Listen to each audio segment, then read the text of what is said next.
Bonsoir Gabriel Attal. Bonsoir. Vous êtes ministre des Comptes publics, l'un des principaux défenseurs de cette réforme des retraites. Nous sommes au soir de cette deuxième journée de grève et de mobilisation. Vous l'avez vu, il y a plus de monde dans les rues que le 19 janvier. Est-ce que ça ne vous incite pas à modifier un point le plus important de cette réforme, l'âge qui est de 64 ans?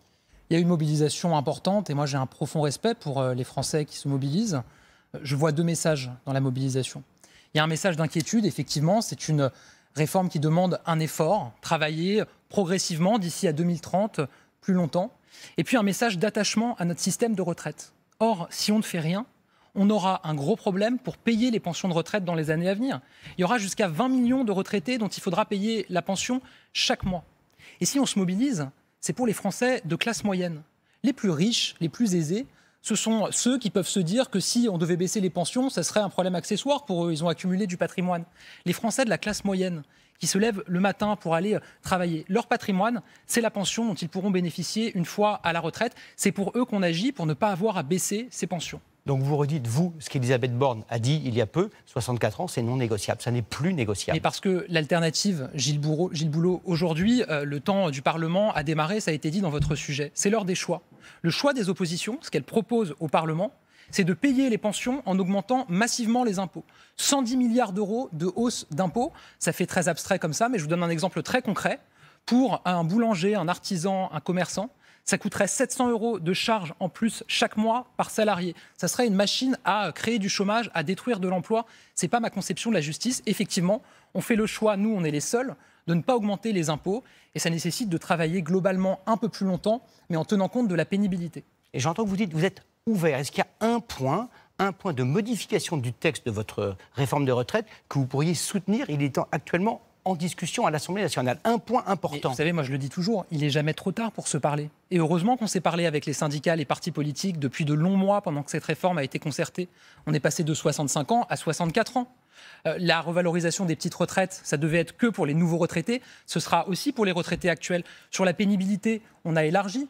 J'ai entendu dans vos sujets beaucoup de Français qui étaient inquiets. Beaucoup d'entre eux pourront partir bien avant 64 ans. 4 Français sur 10 partiront bien avant 64 ans. 2 ans, 4 ans, voire 6 ans avant. Et on peut continuer à avancer pour répondre à votre question sur des sujets comme l'emploi des seniors.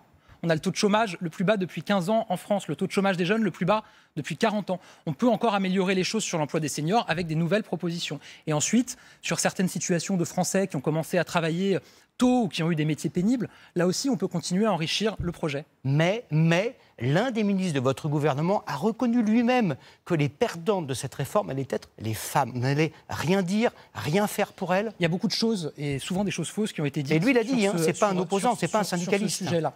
Globalement, cette réforme, elle implique qu'on travaille tous un peu plus longtemps, mais encore une fois, en tenant compte du moment où on a commencé à travailler. Si vous avez commencé à travailler à 16 ans, vous partirez bien avant 64 ans, à 60 ans. Et ensuite, sur la question des femmes, aujourd'hui, en moyenne, elles partent à la retraite après les hommes. Demain, après notre réforme, en moyenne, elles partiront à la retraite avant les hommes. Parce qu'on tient compte du congé parental, parce qu'on tient compte des congés pour des femmes, par exemple, qui doivent s'arrêter de travailler ou travailler moins pour s'occuper d'un enfant en situation de handicap. Ça comptera comme des trimestres. On fait progresser aussi la situation des femmes sur la retraite. La revalorisation des petites retraites que j'évoquais, elle bénéficiera 2 fois plus aux femmes qu'aux hommes, puisque ce sont celles aujourd'hui qui ont les plus petites retraites. Très rapidement, que dites-vous aux centaines de milliers de Français qui vont être bloqués dans les gares et ailleurs les 7 et les 11 février prochains, jour de grand départ? C'est les vacances scolaires, vous leur dites quoi? Moi, j'ai vu que les syndicats ont appelé à des nouvelles journées de mobilisation. Mon message, il est clair aux syndicats.